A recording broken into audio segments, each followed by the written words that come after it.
আর যে খবরে এবার নজর রাখবো, অবশেষে মুখ্যমন্ত্রী শুভেন্দু অধিকারীকে মানলেন মমতা বন্দ্যোপাধ্যায়। অবশেষে শুভেন্দুকে মুখ্যমন্ত্রী মানলেন মমতা বন্দ্যোপাধ্যায়।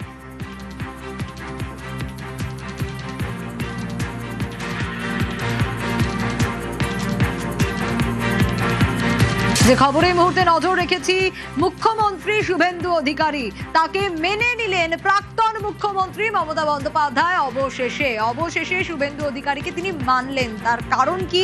আজ ফেসবুক লাইভ করেছেন মমতা বন্দ্যোপাধ্যায়। সেখানে তার বিভিন্ন বক্তব্য যা ইতিমধ্যে আপনাদেরকে শুনিয়েছি, এবং অবশেষে মুখ্যমন্ত্রীকে মানলেন মমতা বন্দ্যোপাধ্যায়। শুভেন্দু অধিকারীকে মুখ্যমন্ত্রী মানলেন মমতা। যিনি আজকে মুখ্যমন্ত্রী হয়েছেন আমার অনেক শুভেচ্ছা থাকবে, কিন্তু এটা আমি নিশ্চয়ই বলবো না যে আপনি মুখ্যমন্ত্রী হয়েছেন বলে আপনি তৃণমূলটা করেননি। আপনিও কংগ্রেস করতেন একদিন, আপনিও নির্বাচনে অনেকবার হেরেছেন এবং আপনার জন্য আমি বারবার যেতাম আপনার কেন্দ্রে, সেটা আমার কর্তব্য ছিল। এর জন্য আমি কোনো কৃতিত্ব নিচ্ছি না। আবির রয়েছে আমার সঙ্গে, আবিরের কাছ থেকে জানতে চাইবো, আবির, অবশেষে শুভেন্দুকে মানলেন মমতা।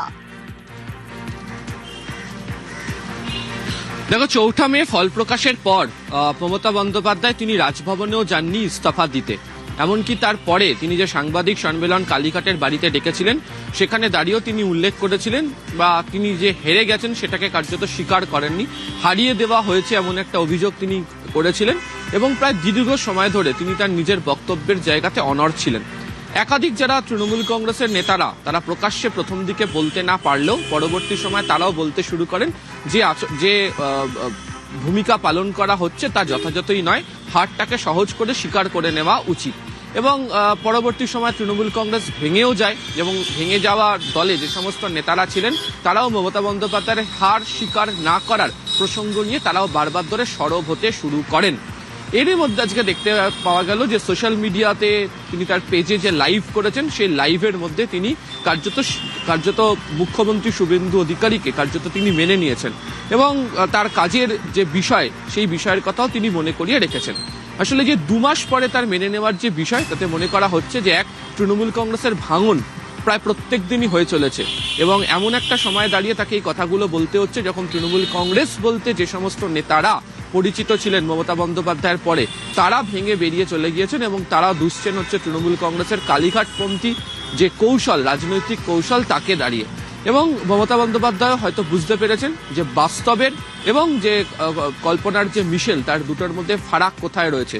এবং বর্তমান দিনে দাঁড়িয়ে, বাস্তবের মাটিতে দাঁড়িয়ে যে পরিস্থিতির শিকার তৃণমূল কংগ্রেসের কালীঘাটপন্থী নেতাদেরকে হতে হচ্ছে, তাতে এখনো পর্যন্ত যদি হার স্বীকার না করা এবং নতুন মুখ্যমন্ত্রীকে মুখ্যমন্ত্রী হিসাবে মেনে না নেওয়া যদি হতে পারে, তাহলে একটা বিরূপ প্রভাব সমাজের মধ্যে পড়বে।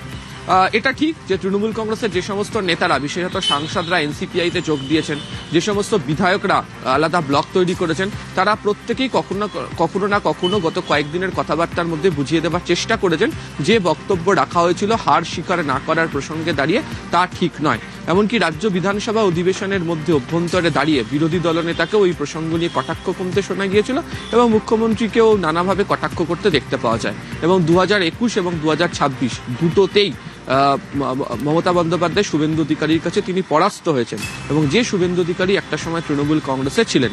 ফলে সেই ঘটনার ক্রম, তার রেশ টানতে গিয়ে আজকে যেটা বলেছেন, তাতে এটা পরিষ্কার যে বক্তব্য তিনি রেখেছিলেন বাস্তবের মাটিতে দাঁড়িয়ে আজকে সেই বক্তব্যের প্রেক্ষিতে দাঁড়িয়ে কোনো ব্যক্তি বিশ্বাস করতে চাইবেন না বা এই বাস্তবের মাটিতে দাঁড়িয়ে এই রাজনীতিকে এগিয়ে নিয়ে যাওয়াটা সম্ভব নয়। সেই কারণেই আজকে তিনি কার্যত স্বীকার করে নিয়েছেন নতুন মুখ্যমন্ত্রীকে এবং তার দলের ভাঙন যে পরিমাণে বাড়তে শুরু করেছে, তাতে অনেকেই বলছেন এটাই কাম্য ছিল। তবে 2 মাস পরে কেন তিনি করলেন, তাতে অনেকটা সময় নষ্ট হয়েছে এবং তৃণমূল কংগ্রেসের যে ভাবমূর্তি ক্ষুণ্ণ হয়েছে, এটাই অনেকেই এই মুহূর্তে বলতে শুরু করেছেন। বেশাবে অবশেষে মুখ্যমন্ত্রী শুভেন্দু অধিকারী তাকে মানলেন মমতা বন্দ্যোপাধ্যায়। যিনি আজকে মুখ্যমন্ত্রী হয়েছেন আমার অনেক শুভেচ্ছা থাকবে, কিন্তু এটা আমি নিশ্চয়ই বলবো না যে আপনি মুখ্যমন্ত্রী হয়েছেন বলে আপনি তৃণমূলটা করেননি।